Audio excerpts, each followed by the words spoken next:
عشق محبت police officer کی تفتیش پر مبنی دکھ بھری داستان۔ وہ 21 سال کی ایک دلکش خوبصورت لڑکی تھی، لیکن اس وقت بخار نے اس کا حال بے حال کر رکھا تھا۔ میں نے ٹھہرے ہوئے لہجے میں کہا، میں نے تمہارے ماں باپ کو کچھ نہیں بتایا، لیکن سچ یہ ہے کہ میں تم سے ناصر کے بارے میں پوچھنے آیا ہوں۔ وہ بھی ریشمہ کو اپنانے کے لیے انتہائی سنجیدہ تھا، مگر اس کی سنجیدگی میں ریشمہ والی جلد بازی اور بے قراری نہیں تھی۔ اس نے بتایا کہ میں سمجھتا ہوں ریشمہ کی بے چینی اور اضطراب کا ایک خاص سبب تھا۔ دوسری اور آخری قسط پیش خدمت ہے، تو گویا تم ان دونوں کے بیچ ایک ڈاکیے کا کردار ادا کر رہے تھے۔ وہ کسی ندامت کے ساتھ بولا، جی ہاں، پھر تو تمہیں یہ بھی پتہ ہوگا کہ وہ کس رات کھیتوں میں ملاقات کریں گے۔ میں نے پوچھا، جی ہاں، مجھے پوری خبر ہوتی تھی۔ وہ انکشافات کے سلسلے کو آگے بڑھاتے ہوئے بولا، بلکہ میں ہی ریشمہ کو بتایا کرتا تھا کہ کس رات اسے کھیتوں میں پہنچنا ہے۔ اگر وہ اپنی آمد کا یقین دلاتی تھی تو پھر میں ناصر کو بتا دیا کرتا تھا۔ ناصر ملاقات کے وقت سے تھوڑی دیر پہلے وہاں پہنچ جایا کرتا تھا۔ کیا ان کی محبت بھری اس ملاقات کے موقع پر تم بھی آس پاس ہی موجود رہا کرتے تھے؟ میں نے قرید کا عمل جاری رکھتے ہوئے پوچھا، نہیں جناب۔ وہ نفی میں گردن ہلاتے ہوئے بولا، میں کبھی اس طرف نہیں گیا تھا۔ البتہ دوسرے دن ناصر خود ہی مجھے بتا دیا کرتا تھا کہ ان دونوں کے بیچ کس طرح کی محبت بھری باتیں ہوئی تھیں۔ اچھا، تو تمہیں پوری خبر تھی کہ ان کی محبت کتنی بلندی پر پرواز کر رہی تھی؟ میں نے اس کی آنکھوں میں جھانکتے ہوئے سوال کیا۔ جی تھانے دار صاحب، وہ اس بات میں سر ہلاتے ہوئے بولا۔ وہ دونوں بہت تیزی سے قریب آ رہے تھے۔ ریشمہ کا اصرار تھا کہ ناصر فوراً اپنا رشتہ اس کے گھر بھیجنے کی کوشش کرے، یعنی اپنے والدین کو رشتہ لینے اس کے گھر بھیجے۔ جمیل خاصی دلچسپ اور اہم انکشافات کر رہا تھا۔ مجھے امید تھی کہ اس کی فراہم کردہ معلومات بڑی نتیجہ خیز ثابت ہوں گی۔ میں نے سوالات کے سلسلے کو آگے بڑھاتے ہوئے پوچھا، کیا ناصر کو بھی شادی کی اتنی ہی جلدی تھی یا وہ محض تفریح کی غرض سے ٹائم پاس کر رہا تھا؟ وہ بھی ریشمہ کو اپنانے کے لیے انتہائی سنجیدہ تھا، مگر اس کی سنجیدگی میں ریشمہ والی جلد بازی اور بے قراری نہیں تھی۔ اس نے بتایا کہ میں سمجھتا ہوں ریشمہ کی بے چینی اور اضطراب کا ایک خاص سبب تھا، جس کے پیش نظر وہ جلدی کا تقاضا کر رہی تھی۔ اور وہ سبب کیا تھا برخوردار؟ میں نے چونک کر اس طرف دیکھا۔ تھانے دار صاحب، وہ بتانے لگا، دراصل بات یہ ہے کہ ریشمہ کی ماں سردار بی بی اس کا رشتہ اپنی بڑی بہن کے لڑکے سے کرنے کی خواہش مند تھی۔ آج کل ان کے گھر میں یہی باتیں ہو رہی تھیں، لیکن ریشمہ کا باپ شکور ترخان اس رشتے کے لیے بالکل تیار نہیں۔ وہ ریشمہ کے بدحال میں اس کی شادی کرنا چاہتا ہے۔ ریشمہ کو یہ بات بھی پتہ ہے کہ بالآخر جیت اس کی ماں کی ہی ہوگی۔ گھر میں شکور اور ترخان سے زیادہ اس کی بیوی کی چلتی ہے۔ اس صورتحال نے ریشمہ کو بہت پریشان کر رکھا تھا۔ وہ نہ تو اپنی خالہ کے بیٹے سے شادی کرنا چاہتی ہے اور نہ ہی شکور کے خاندان میں، اس لیے وہ ناصر پر زور ڈال رہی تھی کہ وہ جلد از جلد باپ کو اس کے گھر بھیج دے۔ ٹھیک ہے، ریشمہ کی پریشانی تو سمجھ میں آ رہی ہے، میں نے اس کے خاموش ہونے پر کہا، لیکن ابھی چند باتیں جواب طلب ہیں۔ وہ سوالیہ انداز میں مجھے دیکھنے لگا۔ جمیل، میں نے اس کے چہرے پر نگاہ جما کر نہایت ہی سنجیدگی سے کہا، ابھی تھوڑی دیر پہلے تم نے مجھے بتایا کہ ریشمہ اور ناصر کی محبت والا معاملہ تمہارے سوا اور کسی کے علم میں نہیں تھا، تم ہی ان دونوں کے مشترکہ رازدار تھے۔ میں غلط تو نہیں کہہ رہا؟ نہیں جناب، حقیقت یہی تھی۔ وہ بڑے وثوق سے بولا، اور تم ہی ان دونوں کے بیچ ملاقات کی سیٹنگ بھی کیا کرتے تھے؟ میں نے کہا، یہ بات تمہارے بھی توسط سے ریشمہ تک پہنچا کرتی تھی کہ کس رات کھیتوں میں ناصر اس کا انتظار کر رہا ہوگا، ہے نا؟ جی ہاں، اس نے اس بات میں جواب دیا۔ میں نے پوچھا، تم پچھلے 2 دن سے گلاب پور میں نہیں ہو؟ ابھی تھوڑی دیر پہلے ٹوبہ ٹیک سنگھ سے واپس ہے، لیکن ناصر کا قتل پچھلی رات کو ہوا۔ وہ کھیتوں میں پہنچا تھا تو اس کی لاش ادھر سے ملی ہے، اور آدھی رات کے وقت وہ ظاہر ریشمہ سے ملنے ہی ادھر گیا ہوگا۔ میں نے لمحے بھر کو روک کر گہری نظر سے اسے دیکھا، پھر اضافہ کرتے ہوئے بولا، جب تم گلاب پور میں موجود نہیں تھے تو پھر ریشمہ کو اس ملاقات کی خبر کس نے دی ہوگی؟ کیا اس بار ناصر نے خود ہی اس سے کہہ دیا تھا کہ اسے کس رات ملاقات کے لیے کھیتوں میں پہنچنا ہے؟ نہیں جناب، ایسی کوئی بات نہیں۔ وہ گہری سنجیدگی سے وضاحت کرتے ہوئے بولا، جس دن میں ٹوبہ ٹیک سنگھ گیا ہوں اس روز سے یہ بات طے ہو گئی تھی کہ پچھلی رات ان دونوں کے کھیتوں میں ملاقات کرنی ہے، اور میں نے اس پروگرام سے ریشمہ کو بھی آگاہ کر دیا تھا۔ اس کی طرف سے یقین دہانی کے بعد ہی میں نے ناصر کو خوشخبری سنائی تھی کہ وہ ضرور آئے گی۔ اس کا مطلب ہے ناصر گزشتہ رات پروگرام کے عین مطابق ریشمہ سے ملاقات کرنے ادھر کھیتوں میں پہنچا تھا۔ میں نے سوچ میں ڈوبے ہوئے لہجے میں کہا، جی بالکل۔ اس نے تائیدی انداز میں گردن ہلائی، اور یقیناً ریشمہ بھی وہاں گئی ہوگی۔ اس نے ایک مرتبہ پھر سر کو اثباتی جنبش دی۔ اس کا یہ مطلب ہے کہ پچھلی رات کھیتوں میں ناصر کے ساتھ جو ہولناک کھیل کھیلا گیا، ریشمہ اس کی چشم دید گواہ ہے۔ میں نے کہا وہ قاتل کی نشاندہی کر سکتی ہے؟ جی ہاں، میں بھی یہی سمجھتا ہوں، جمیل نے معتدل لہجے میں کہا۔ اگر ناصر کو ریشمہ کی آنکھوں کے سامنے موت کے گھاٹ اتارا گیا ہے تو اس کا بیان آپ کو قاتل تک پہنچنے میں مدد دے سکتا ہے۔ لیکن وہ بولتے بولتے رکا تو میں نے پوچھا لیکن کیا؟ لیکن آپ ریشمہ کا بیان لیں گے کیسے؟ ظاہر ہے اس کے گھر جا کر، اور کیسے؟ میں نے الجھن زدہ انداز میں اس کی طرف دیکھا۔ یہ ٹھیک نہیں ہوگا تھانے دار صاحب۔ وہ تشویش بھری نظر سے مجھے دیکھنے لگا۔ کیا ٹھیک نہیں ہوگا؟ میں نے گھور کر اسے دیکھا۔ جو بھی کہنا چاہتے ہو کھول کر واضح الفاظ میں کہو جمیل۔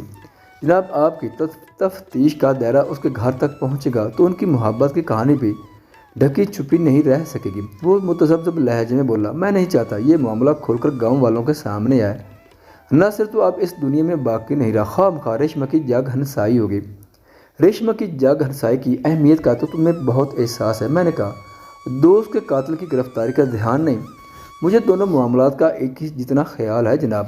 وہ منت آمیز لہجے میں بولا، اس لیے تو کہہ رہا ہوں، میں تو تمہاری بات سمجھ نہیں سکا۔ میں نے کہا ریشمہ سے پوچھ گچھ کیے بغیر تفتیش کی گاڑی آگے کیسے بڑھے گی؟ میں آپ کو تفتیش سے تو نہیں روک رہا۔ پھر میں نے سوالیہ نظر سے اسے دیکھا۔ آپ ریشمہ سے ضرور پوچھ گچھ کریں لیکن اس کے گھر جا کر نہیں۔ وہ گہری سنجیدگی سے بولا، اس رات اس بیچارے کی بڑی بدنامی ہوگی، اس کے سوا کوئی چارہ بھی تو نہیں۔ میں نے صاف کوئی کا مظاہرہ کیا، ہے چارہ، اگر آپ راضی ہو جائیں تو۔ کیا کہنا چاہتے ہو جمیل؟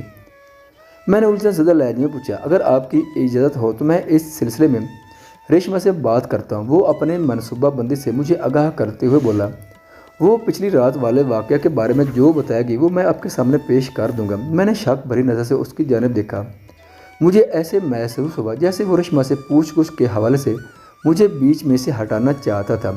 اگر وہ دانستہ ایسی حرکت کر رہا تھا تو اس کا ایک ہی مطلب ہو سکتا تھا کہ وہ مجھ سے کچھ چھپانے کی کوشش کر رہا ہے۔ وہ بظاہر تو مقتول سے ہمدردی جتا رہا تھا لیکن ظاہر ہے میں اس کا دل چیر کر تو نہیں دیکھ سکتا تھا۔ وہ ریشمہ اور مقتول کے درمیان ایک نہایت ہی اہم کردار ادا کر رہا تھا۔ میں نے چند لمحات تک سوچتی ہوئی نظر سے اسے دیکھا، پھر حتمی لہجے میں کہا، یہ مناسب نہیں ہے جمیل، میری تسلی اسی وقت ہوگی جب میں خود ریشمہ سے سوال جواب کر لوں گا۔ ٹھیک ہے جناب، جیسے آپ کی مرضی۔ وہ شکست خوردہ انداز میں بولا، میں تو آپ کی سہولت کی خاطر کہہ رہا تھا، برخودار میں تھانے دار ہوں، ذرا وکھری ٹائپ کا۔ میں نے جمیل کی آنکھوں میں دیکھتے ہوئے سنسنی خیز لہجے میں کہا، آسانی اور آرام طلبی سے مجھے سخت نفرت ہے، اس لیے تم میری سہولت کا خیال نہ کرو۔ پولیس ڈپارٹمنٹ کی نوکری کا مطلب ہے ہر وقت مشکلات سے نمٹتے رہنا، کیا سمجھے؟ جی سمجھ گیا۔ وہ اسبات میں گردن ہلاتے ہوئے بولا، آپ کو جو ٹھیک لگتا ہے وہی کریں، میں تو ریشمہ کی بدنامی اور رسوائی کی وجہ سے کہہ رہا تھا۔ ظاہر ہے جب پولیس تفتیش کے لیے اس کے گھر پہنچے گی تو پھر ناصر اور ریشمہ کے عشق والا معاملہ چھپ نہیں سکے گا، پورے گاؤں کو خبر ہو جائے گی کہ ریشمہ راتوں کو چھپ چھپ کر مقتول ناصر سے ملاقاتیں کیا کرتی تھی۔ یہ بات اس کی شادی کے راستے میں بہت سے کانٹے بھی بچھا سکتی ہے جناب۔ ایک لحاظ سے جمیل ریشمہ کے لیے ٹھیک بھی کہہ رہا تھا۔ اگر کوئی کنواری لڑکی اس انداز میں کسی لڑکے سے منسوب پائی جائے تو اس کے کردار پر انگلیاں اٹھنے لگتی ہیں اور یقیناً اس کی شادی کے معاملے میں رکاوٹ بھی پیش آ سکتی، لیکن میں اس نازک ایشو کو کوئی ایسے انداز میں ہینڈل تھوڑی کرتا کہ پورے گلاب پور میں اس کی منادی ہو جاتی۔ ہر کام کو سلیقے اور ڈھنگ سے کرنے کا ایک طریقہ ہوتا ہے۔ تم فی الحال ریشمہ کی فکر چھوڑ دو۔ میں نے دو ٹوک انداز میں کہا، میں اس کے معاملے کو خود ہی دیکھ لوں گا، میں ایسا کوئی کام نہیں کروں گا جس سے اس کی ذات سوالیہ نشان بن کر رہ جائے۔ بہت بہت شکریہ جناب۔ وہ تشکر امیز انداز میں میری طرف دیکھتے ہوئے بولا، بس میں یہی چاہ رہا تھا، اب تمہیں مجھ سے بھی ایک وعدہ کرنا ہوگا۔ کیسا وعدہ تھانے دار صاحب؟ وہ چونک کر مجھے دیکھنے لگا، تم یہاں سے سیدھے گھر جاؤ گے، میں نے ٹھہرے ہوئے لہجے میں کہا، اور اندر 2 روز تک تم ریشمہ سے نہیں ملو گے۔ اس کی آنکھوں میں الجھن کے آثار نمودار ہوئے۔ پوچھنے لگا، اس کا کیا مطلب ہے جناب؟ اس کا وہی مطلب ہے جو میں نے کہا ہے، میں نے تاکیدی انداز میں کہا، تم اگلے 2 دن تک ریشمہ سے نہیں ملو گے، سمجھ گئے؟ اور اگر وہ خود ہماری دکان پر آئی تو ٹھیک ہے، میں نے کہا، تم اس سے نارمل انداز میں بات کرو گے، ہمارے درمیان جو بھی گفتگو ہوئی ہے اس کے بارے میں تم ریشمہ کو کچھ نہیں بتاؤ گے۔ ٹھیک ہے، میں سمجھ گیا۔ وہ فرما برداری سے بولا، میں آپ کے حکم کی تعمیل کروں گا۔ مزید چند نصیحتوں کے بعد میں نے اسے رخصت کر دی۔ وہ جیسے تھانے سے نکلا، میں نے اس کی خبر گیری کے لیے ایک سادہ لباس کانسٹیبل کو اس کی کڑی نگرانی کے لیے روانہ کر دیا۔ میں نے کانسٹیبل کو سمجھا دیا تھا کہ اسے خود کو پوشیدہ رکھ کر کس طرح کام کرنا ہے۔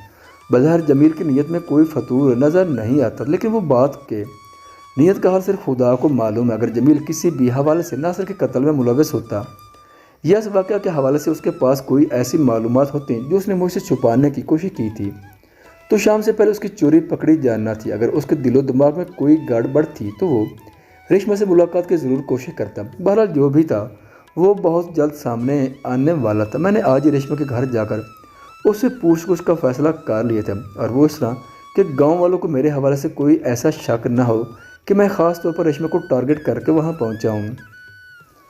واقعی کسی سیانے نے بہت ٹھیک کہا، نیت صاف منظر آسان۔ میری نیت صاف تھی، اس لیے قدرت نے شام سے پہلے ہی میرے گلاب پور جانے کا بڑا مناسب بندوبست کر دیا۔ سپہر میں ہسپتال سے ناصر کی پوسٹ مارٹم شدہ لاش آ گئی۔ میں نے ناصر کے وارثوں کو تھانے بلانے کے بجائے لاش کو خود گلاب پور پہنچانے کا ارادہ کیا، اور جب میں تھانے سے نکل ہی رہا تھا کہ حنیفہ بھی وہاں پہنچ گئی، میں اسے فوراً اپنے کمرے میں لے گا۔ پوچھا، کیا رپورٹ ہے حنیفہ؟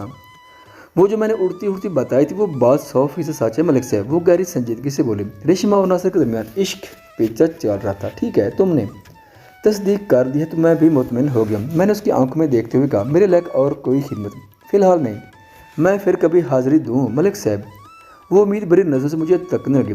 3-4 دن کے بعد چکا لگانا، میں نے سرسری انداز میں کہا۔ ہسپتال سے ناصر کی لاش آ گئی ہے، اب میں بہت مصروف ہو جاؤں گا۔ میرا انعام تو یاد ہے نا ملک صاحب، اور میں تمہیں 3-4 دن کے بعد کس لیے بلا رہا ہوں؟ میں نے کہا، انعام کی تم فکر نہ کرو، پہلے بھی ایسا ہوا ہے کہ میں نے تم سے کام لیا اور انعام نہ دیا ہو۔ نہیں ملک صاحب، ایسی تو کوئی بات نہیں، وہ جلدی سے معذرت کرتے ہوئے بولی۔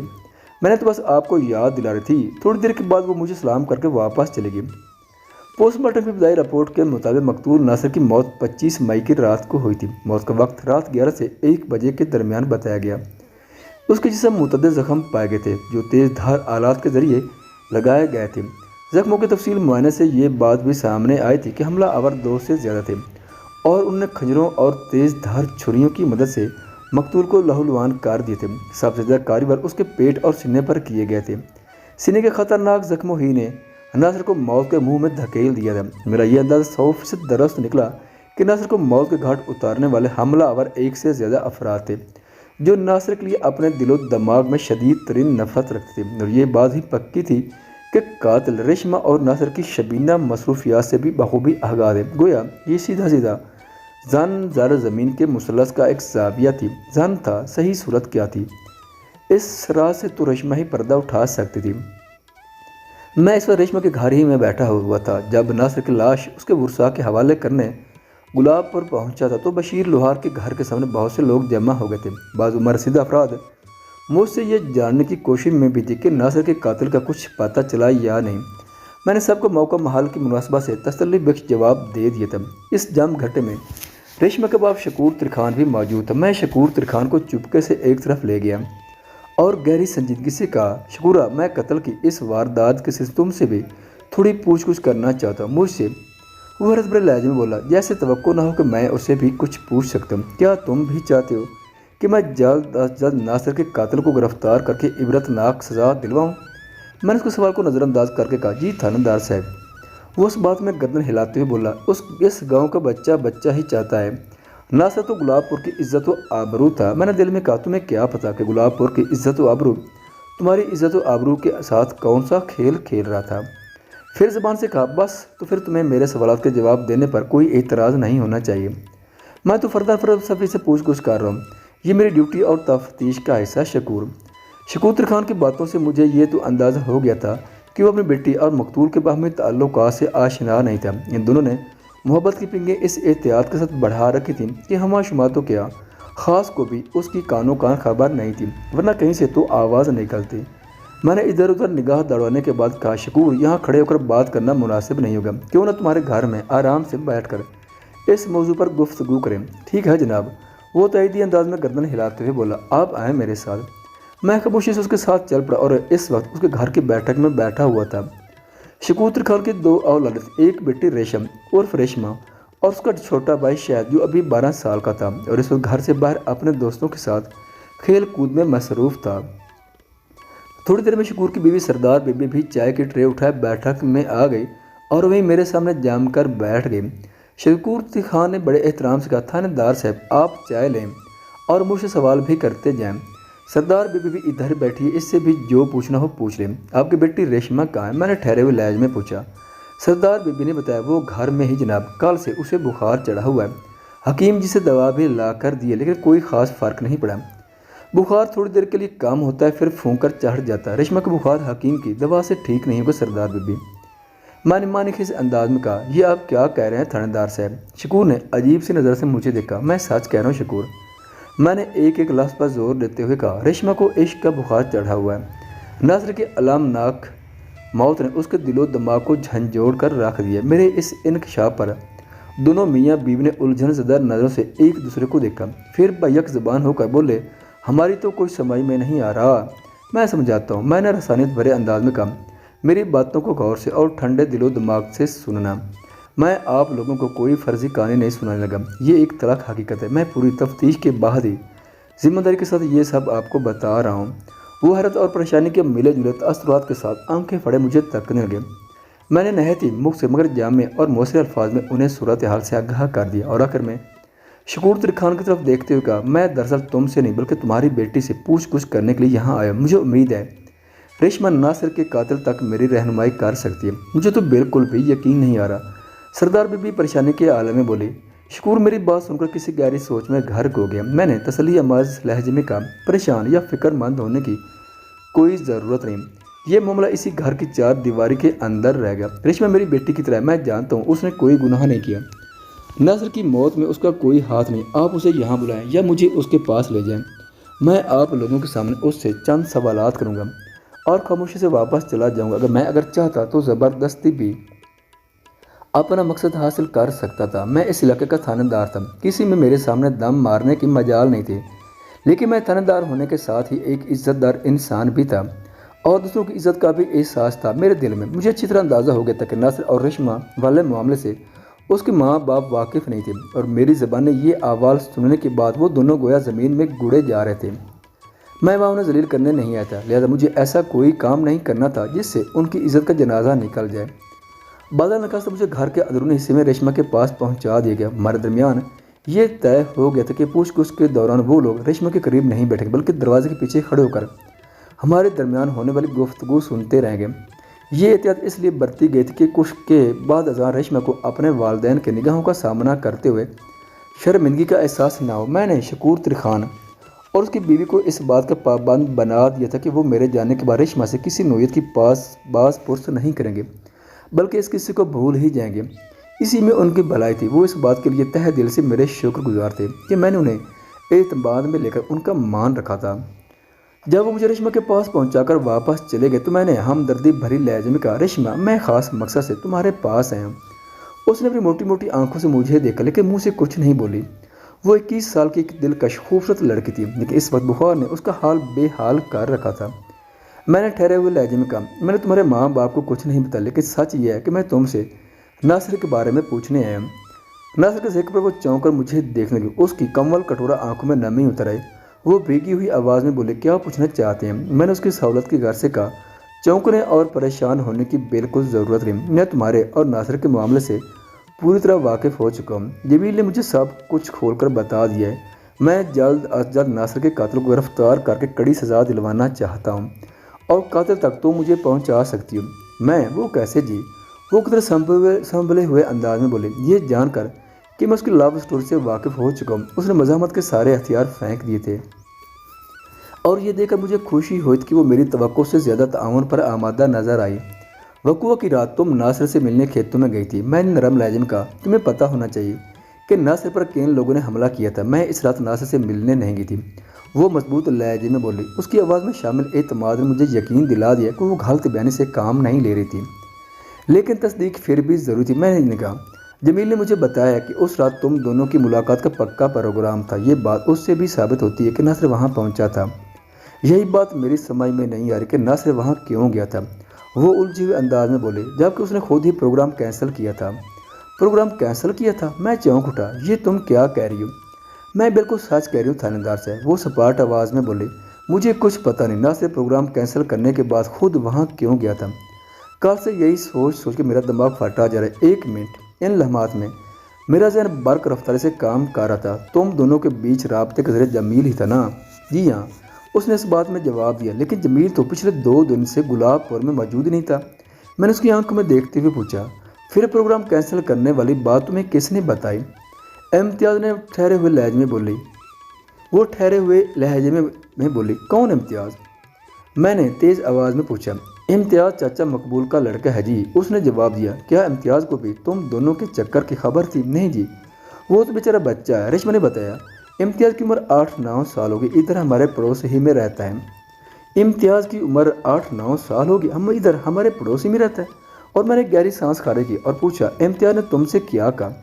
جس رات ہماری ملاقات طے تھی اسی شام امتیاز نے مجھے دیکھ کر کہا تھا کہ ناصر بھائی نے کہا ہے آج نہیں آنا۔ تم نے امتیاز سے کوئی سوال نہیں کیا تھا؟ کیا تھا جی، وہ بولی۔ مجھے تو یہ دیکھ کر بڑی حیرت ہوئی تھی کہ ناصر نے امتیاز کے ہاتھ کیوں پیغام بھجوایا تھا۔ میں نے امتیاز کو چیک کرنے کے پوچھا تھا کہ کہاں نہیں جانا مجھے، پھر اس نے کیا جواب دیا؟ میں نے اس طرح لہجے میں کہا۔ اس نے جواب دیا کہ وہ اس سے زیادہ اور کچھ نہیں جانتا۔ ریشما نے بتایا، ناصر بھائی نے بس اتنا کہا تھا کہ ریشما کو چپکے سے بتا دو آج نہیں آنا، اسے کوئی ضروری کام ہے۔ وہ لمحے بھر کے لیے رکی، ایک گہری سانس خارج کی، پھر اپنی بات مکمل کرتے ہوئے بولی، جمیل ٹوبہ ٹیک سے گیا ہوا تھا، ورنہ میں اس کی دکان پر جا کر تصدیق کر لیتی۔ امتیاز کو مزید کچھ معلوم نہیں تھا اور ناصر جا کر میں پوچھ نہیں سکتی تھی۔ بس میں نے یہی فیصلہ کیا کہ آج رات ناصر سے ملنے نہیں جاؤں گی۔ میں نے گمبھیر انداز میں کہا، اس کا مطلب ہے ناصر کو پوری منصوبہ بندی سے قتل کیا گیا ہے۔ مجھے یقین ہے امتیاز اس شخص کو ضرور جانتا ہوں جس نے ناصر کے حوالے سے اسے تمہارے لیے پیغام دیا تھا۔ آپ امتیاز سے پوچھے جی، وہ نرمی سے بولی۔ میری تو حالت بہت خراب ہو رہی ہے، بار بار چکر ہے اور آپ دیکھ رہے ہیں نا بخار بھی کتنا تیز چڑھا ہوا ہے۔ تم آرام کرو ریشما، میں اٹھ کر کھڑا ہو گیا، سارے معاملات اب میں خود ہی سنبھالوں گا۔ تم نے جتنا تعاون کر دیا وہی میرے لیے کافی ہے۔ میں دوبارہ بیٹھک میں پہنچا تو میاں بیوی نے مجھے گھیر لیا۔ شکور ترکھان نے اس طراری لہجے میں سوال کیا، تھانے صاحب کچھ پتہ چلا؟ میں نے بڑے اعتماد سے جواب دیا، کچھ نہیں، بلکہ سب کچھ پتہ چل گیا ہے، ہمیں بھی تو بتائیں۔ سردار بی بی نے کہا، آپ اپنے پڑوسی کے بچے امتیاز کو یہاں بلائیں، وہ ابھی تو شہد کے ساتھ گلی میں کھیل رہا تھا۔ وہ جلدی سے بولی، میں ابھی بلاتی ہوں اسے۔ یہ کہتے ہوئے وہ بیٹھک سے باہر نکل گئی۔ شکور ترکھان نے فکر مندی سے مجھے دیکھتے ہوئے کہا، پر کچھ پتہ تو چلے۔ ابھی پتہ چل جائے گا، میں نے معنی خیز انداز میں کہا۔ امتیاز کو آ جانے دیں۔ اگلے ہی لمحے سردار بی بی امتیاز کو لے کر بیٹھک میں آ گئی۔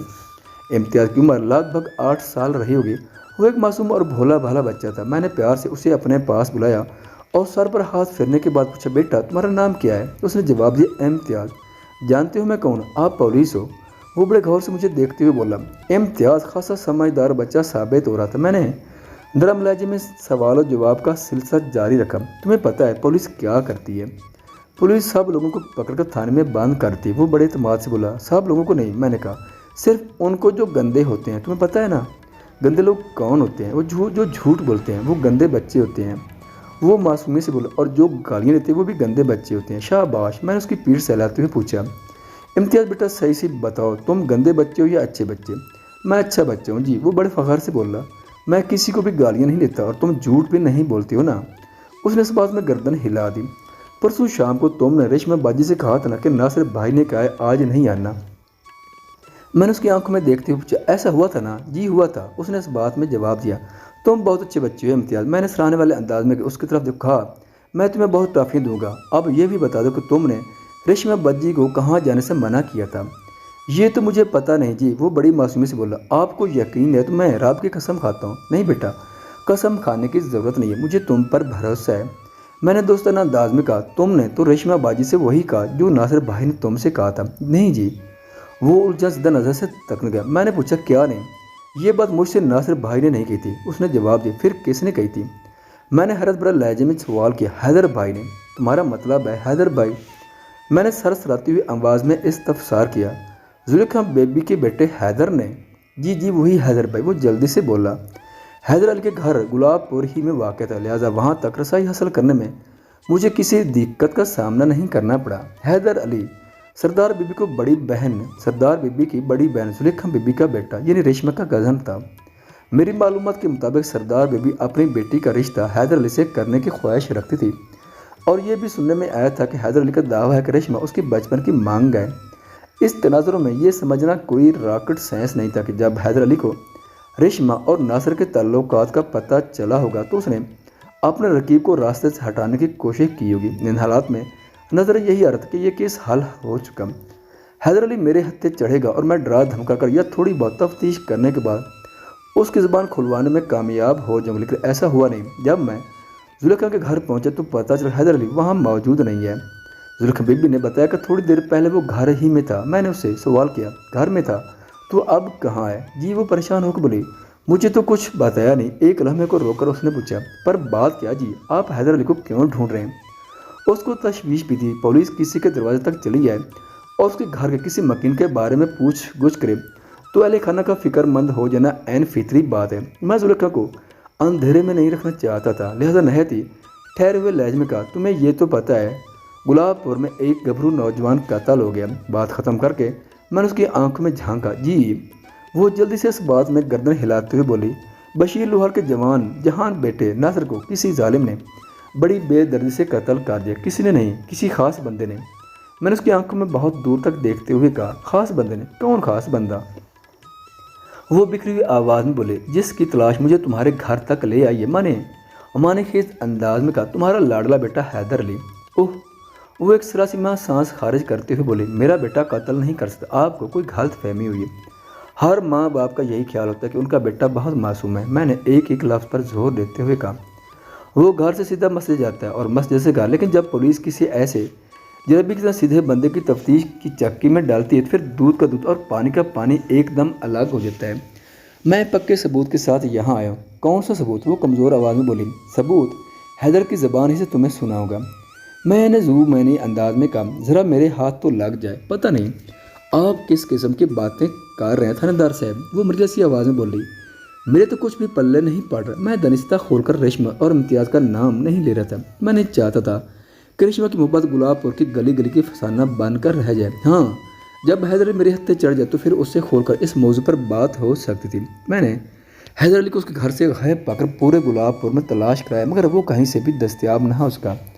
اس کا ایک ہی مطلب تھا کہ وہ گاؤں سے باہر جا چکا ہے۔ گاؤں کا کوئی فرد حیدر علی کے بارے میں نہیں جانتا تھا کہ اس وقت وہ کہاں ہوگا۔ اس صورتحال میں ایک خیال بڑی صورت سے میرے دماغ سے گزرا، اور وہ یہ کہ کہیں گاؤں میں پولیس کی آمد نے اسے چوک کرنا تو نہیں کر دیا اور وہ خود ہی کہیں ادھر ادھر ہو گیا۔ حیدر علی کی یہ پر اسرار گم شدگی بھی اس امر کی جانب اشارہ کرتی تھی کہ دال میں کچھ کالا ضرور ہے۔ میں کافی دیر سے گلاب پور میں موجود تھا۔ میں نے مقتول ناصر کی لاش کو اس کے ورثہ کے حوالے کرنے کے بعد شکور ترخان کے گھر کا رخ کیا تھا، جہاں شکور کے علاوہ اس کی بیٹی ریشمہ سے بھی میری تفصیلی بات ہوئی تھی، جو اب ایک کیس کا ایک اہم کردار بن چکی تھی۔ ممکن ہے حیدر علی نے مجھے شکور کے گھر جاتے دیکھ لیا اور دل کے چور نے اس کے کان کھڑے کر دیے، لہذا وہ منظر سے غائب ہو گیا۔ حیدر علی کے فوری طور پر دستیاب ہونا بہت ضروری تھا، جو عملہ مجھے ممکن دکھائی نہیں دیتا تھا۔ میں نے زلیخا کو ہدایت کی کہ اس کا بیٹا حیدر علی جیسے ہی گھر آئے وہ اسے میرے پاس تھانے بھیج دے، اسے میرے احکام کی تکمیل کا یقین دلائے، اور میں گلاب پور سے نکل کر اپنے تھانے آ گیا۔ تھانے آ کر میں نے ایک اہم کام یہی کیا کہ ایک سادہ لباس پولیس اہلکار کو حیدر علی کی تلاش پر مامور کر دیا۔ اسے گلاب پور میں رہتے ہوئے گاؤں کے اندرونی حالات پر نظر رکھنا تھی اور یہ بھی معلوم کرنا تھا کہ اگر حیدر علی واقعی گاؤں سے باہر گیا ہے تو وہ کہاں جا سکتا ہے۔ ایک امکان یہ بھی تھا کہ وہ گاؤں ہی میں کہیں چھپا بیٹھا ہو۔ این روز میں فجر کی نماز سے فارغ ہوا ہی تھا کہ دروازے پر دستک ہوئی۔ میں نے کوارٹر کا سیان عبور کرنے کے بعد داخلی دروازہ کھولا تو سامنے کانسٹیبل نیاز کھڑا تھا۔ میں نے سوالیہ نظر سے اس کی طرف دیکھا۔ وہ میری نگاہ کا مطلب سمجھتے ہوئے جلدی سے بولا، ملک صاحب، اتنی صبح تکلیف دینے کے لیے معذرت چاہتا ہوں، مگر بات ہی ایسی ہے، تکلیف اور معذرت کی بات چھوڑو۔ میں نے اس کی بات مکمل ہونے سے پہلے ہی کہہ دیا کہ میں خود کو 24 گھنٹے ڈیوٹی پر تصور کرتا ہوں۔ تم بتاؤ معاملہ کیا ہے؟ گلاب پور سے ایک اہم مطلع آئی ہے، وہ سرسراتی ہوئی آواز میں بولا۔ آپ نے جس کانسٹیبل کو سادہ لباس میں وہاں حیدر علی کی نگرانی پر مامور کر رکھا ہے، اس نے ایک بندے کے ذریعے اطلاع دی ہے کہ حیدر علی رات کے آخری پہر واپس آیا تھا اور اس وقت اپنے گھر میں سو رہا ہے۔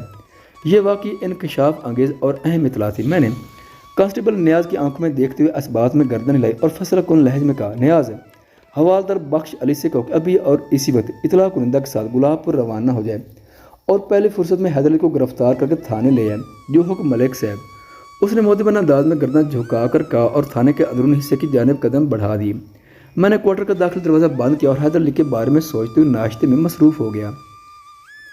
ابھی تک حالات و واقعات کی جو کڑیاں میرے ہاتھ لگی تھیں ان سے بننے والے زنجیر حیدر علی کو مجرم کی شکل میں پیش کرتی تھی۔ وہ ریشمہ کو اپنی مانگ یعنی منگیتر گردانتا تھا۔ امتیاز والے واقعے سے یہ بات بھی ظاہر ہوتی تھی کہ حیدر علی کو ریشمہ اور مقتول ناصر کے تعلقات کا علم تھا، لہذا اس امر کے امکانات کو نظر انداز نہیں کیا جا سکتا کہ حیدر علی نے اپنے راہ کا کانٹا بنانے کی کوشش کی ہوگی۔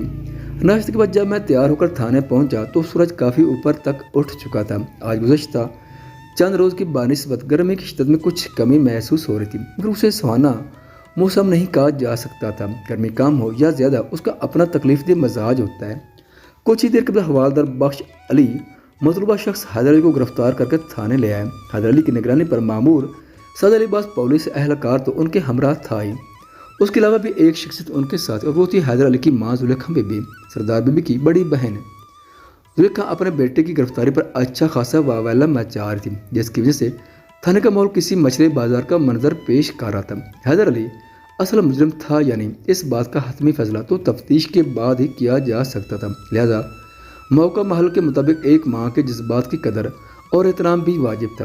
زلیخا بی بی شور کیوں مچا رہی ہو؟ میں نے برہمی سے کہا ہے۔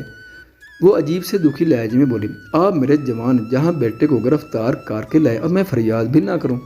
میں نے تمہارے بیٹے کو پوچھ گچھ کے لیے تھانے بلوایا ہے، پھانسی لگانے کے لیے نہیں۔ میں نے ڈانٹنے والے انداز میں اسے سمجھانے کی کوشش کی، تمہیں پریشان ہونے کی ضرورت نہیں۔ میں نے نرم لہجے میں کہا، میرا حیدر قاتل نہیں ہو سکتا۔ وہ اضطراری لہجے میں بولی، آپ خواہ مخواہ اس بیچارے پر شک کریں، میں کچھ بھی خواہ مخواہ نہیں کرتا۔ میں نے ایک ایک لفظ پر زور دیتے ہوئے کہا، اگر تمہارا بیٹا بے قصور ہے تو میں اس بات کی تمہیں گارنٹی دیتا ہوں کہ اس کا بال بھی بیکار نہیں ہوگا۔ میں حیدر علی کا دشمن نہیں ہوں، مگر میں اپنے فرض سے مجبور ہوں۔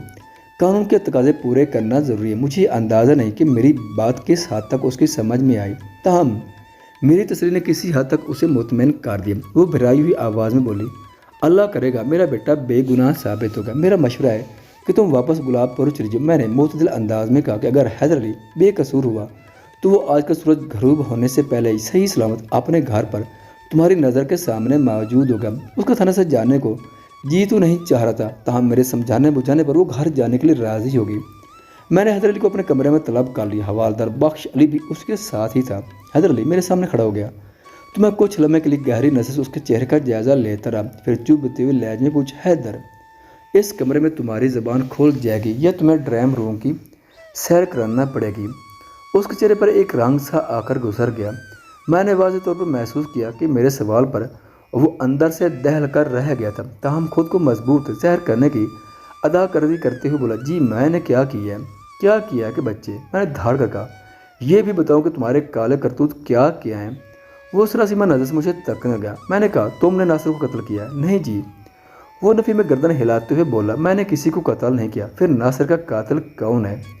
میں نے اس کی آنکھوں میں جھانکتے ہوئے سوال کیا۔ مجھے کچھ پتہ نہیں تھانے دار صاحب، تمہیں یہ تو پتہ ہے نا کہ ریشمہ تمہاری بچپن کی مانگ ہے؟ میں نے ٹٹولنے والے انداز میں پوچھا۔ جی ہاں۔ وہ اس بات میں گردن ہلاتے ہوئے بولا، اور یہ بھی تمہارے علم میں تھا کہ مقتول ناصر صاحب اور تمہاری مانگ ریشمہ میں پچھلے کچھ عرصے سے عشق پیچھا چل رہا تھا ہے نا؟ یہ اب کیا کہہ رہے ہیں تھانے دار صاحب؟ وہ مصنوعی حیرت کا اظہار کرتے ہوئے بولا، میں وہی کہہ رہا ہوں جو تم اچھی طرح سمجھ چکے ہو۔ میں نے گھور کر اسے دیکھا، سیدھی طرح حقیقت کا اعتراف کرتے ہو یا میں کوئی دوسرا طریقہ اختیار کروں؟ میں بالکل سچ کہہ رہا ہوں جناب۔ وہ نگاہ چراتے ہوئے بولا، میں نے ناصر کو قتل نہیں کیا، ناصر کے قتل والی بات پہلے ہو چکی۔ میں نے درست لہجے میں کہا، ابھی میرے اس سوال کا جواب دو کہ تمہیں ریشمہ اور ناصر کے باہمی تعلقات کا علم تھا یا نہیں، ہاں یا نہ؟ وہ تھوک نکالتے ہوئے بولا، میں اس سلسلے میں کچھ نہیں جانتا ہوں۔ میں نے تیز نظر سے گھورتے ہوئے اس سے سوال کیا، تم تو امتیاز کو بھی نہیں جانتے ہوگے؟ کون امتیاز؟ وہ بکھری ہوئی آواز میں بولا، مقبول چاچا کا بیٹا امتیاز۔ میں نے دانت پیستے ہوئے کہا، جس کی عمر 8 سال ہو اور جو ریشمہ کے بھائی شہد کا دوست اور ان کا پڑوسی بھی ہے۔ لمحاتی توقف کر کے میں نے گہری سانس خارج کی، پھر اپنی بات مکمل کرتے ہوئے کہا، کچھ یاد آیا یا تمہارے سر میں چھتلور کرنا پڑے گی؟ اچھا آپ اس بچے کی بات کر رہے ہیں؟ وہ بے نیازی سے بولا، ہاں وہی بچہ جس کے ہاتھ تم نے ریشمہ کے لیے یہ پیغام بھیجوایا تھا۔ میں نے ایک ایک لفظ پر زور دیتے ہوئے کہا کہ ناصر بھائی نے کہا ہے آج نہیں آنا۔ میں نے اس سے ایسی کوئی بات نہیں کی تھی۔ وہ گڑ بڑائے انداز میں بولا، تمہارے اس کارنامے کے 2 گواہ موجود ہیں۔ میں نے ٹھہرے ہوئے لہجے میں کہا، ایک امتیاز جس کے ہاتھ تم نے یہ پیغام بھجوایا اور دوسری ریشمہ جس کے لیے تم نے یہ پیغام بھجوایا تھا۔ اب بتاؤ کیا چاہتے ہو؟ وہ میری اس چڑھائی کے نتیجے میں بری طرح بوکھلا گیا اور اپنی جان بچانے کے لیے آئیں بائیں شائیں کرنے لگا۔ حوالدار نے مجھ سے مخاطب کرتے ہوئے کہا، ملک صاحب، یہ کتے کا تخم آپ کی بات نہیں سمجھ رہا، آپ 1 گھنٹے کے لیے اسے میرے حوالے کر پھر دیکھیں کس طرح۔ اور میں نے حیدر علی کو حوالدار بخش کے حوالے کر دیا۔ کسی بھی مجرم کی بحث اس وقت تک ہوتی ہے جب تک وہ پولیس کے ہتھ نہیں چڑھ جاتا۔ ایک مرتبہ قانون کی گرفت میں آ جائے تو پھر پولیس کے پاس اس کی زبان کھلوانے کے 101 طریقے ہوتے ہیں۔ تھوڑی ہی دیر کے بعد ڈرائنگ روم کمرہ تفتیش کی جانب سے حیدر علی کے بول بلانے کی آوازیں آنے لگیں۔ پھر دیکھتے ہی دیکھتے یہ آواز کربناک صداؤں میں بدل گئی۔ 1 گھنٹے سے بھی پہلے حوالدار نے میرے کمرے میں آ کر خوشخبری سنائی، ملک صاحب مبارک ہو، حیدر نے اقبال جرم کر لیا ہے، آپ اس کا بیان لے لیں۔ مطلب یہ کہ اس نے ناصر کو قتل کرنے کا اقرار کر لیا ہے۔ مانیے، میں نے سوالیہ نظر سے علی بخش کی جانب دیکھا۔ جی نہیں، میں نے حیرت بھرے لہجے میں پوچھا۔ پھر حوالدار رازدارانہ انداز میں پوچھے ان انکشافات سے آگاہ کرنے لگا جو اس کی کاری محنت کے نتیجے میں حیدر علی کی زبان سے ہوئے تھے۔ حیدر علی قتل میں بالواسطہ ملوث نہیں تھا، یہ کام اس نے بلا واسطہ کیا تھا۔ ننھے امتیاز کے توسط سے ریشمہ تک یہ پیغام اس نے بھجوایا تھا کہ ناصر بھائی نے کہا آج نہیں آنا۔ یہ پیغام حیدر نے دراصل چودھری آفتاب کے ایما پر دیا تھا تاکہ وقوع کی رات ریشمہ اپنے عاشق سے ملنے مقررہ مقام پر نہ پہنچے اور ناصر کو ٹھکانے لگانے میں کسی دقت کا سامنا نہ ہو۔ چودھری آفتاب کا تعلق نزدیکی گاؤں نذیر آباد سے تھا۔ وہ نذیر آباد کے چودھری فرید احمد کا بیٹا تھا اور کبڈی کا کھلاڑی تھا۔ حالیہ کبڈی ٹورنامنٹ کا فائنل جیسا کہ اس کہانی کی ابتدا میں بتایا جا چکا ہے گلاب پور اور نذیر آباد کی ٹیموں کے درمیان کھیلا گیا تھا اور اس مقابلے میں نذیر آباد کو شکست فوج کا سامنا کرنا پڑا۔ فتح اور کپ گلاب پور کے حصے میں آئے تھے۔ اس مقابلے میں ایک کبڈی مقتول ناصر اور چودھری آفتاب کے بیچ بھی پڑی تھی جس میں ناصر نے چودھری آفتاب کو اس بری طرح رگیدہ تھا کہ اس کی ناک اور باہوں سے خون جاری ہو گیا۔ ایک تو گاؤں کی شکست اور اس پر اپنے یہ درخت چودھری آفتاب کے جذبہ انتقام کو ہوا دینے کے لیے کافی تھی۔ میدان جنگ کبڈی والے کھیت میں تو وہ ناصر کا کچھ بھی نہیں بگاڑ سکا، مگر اس نے کبڈی کے اس فاتح کو صفحہ ہستی سے مٹانے کا فیصلہ کر لیا۔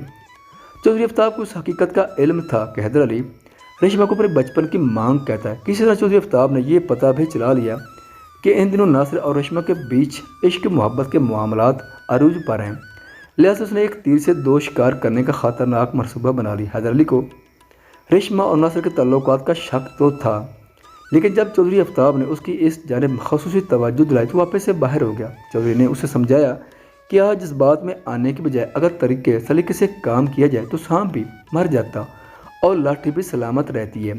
حیدر علی نے چودھری آفتاب کا ساتھ دینے کا فیصلہ کر لیا۔ اس کے بعد جو کچھ ہوا وہ آپ کے سامنے آئے۔ حیدر علی نے اپنے ہاتھوں سے ناصر کو قتل نہیں کیا تھا، تاہم وہ اس سازش کا حصہ رہا تھا، بلکہ جب چودھری کے بھیجے ہوئے 2 بندے تیز دار خنجروں کی مدد سے ناصر کو بے دردی سے موت کے گھاٹ اتار رہے تھے تو حیدر علی تھوڑے فاصلے پر اندھیرے میں کھڑا یہ خونی تماشا دیکھ رہا تھا۔ حیدر علی کے اقبال جرم اور گواہی پر میں نے اسی روز خود نذیر آباد جا کر چودھری آفتاب کو ناصر کے قتل کے سلسلے میں گرفتار کر لیا۔ آفتاب نذیر آباد کے چودھری فرید احمد کا بیٹا تھا، لہٰذا اس گرفتاری کے سلسلے میں مجھ پر اچھا خاصا دباؤ بھی تھا، تاہم میں نے چودھری فرید کے اثر و رسوخ کی ذرا پرواہ نہ کی اور چودھری آفتاب اور اس کی نشاندہی پر ان 2 بندوں کو بھی حوالات کی سلاخوں کے پیچھے پہنچا دیا جو ناصر کے قتل میں ملوث تھے۔ اپنی ہر کوشش کو ناکامیاب ہوتے دیکھ کر چودھری فرید نے دھمکی آمیز لہجے میں مجھ سے کہا تھا، ملک صاحب آپ کو میری طاقت کا اندازہ نہیں ہے، میں اپنے بیٹے کو عدالت سے چھڑا لوں گا۔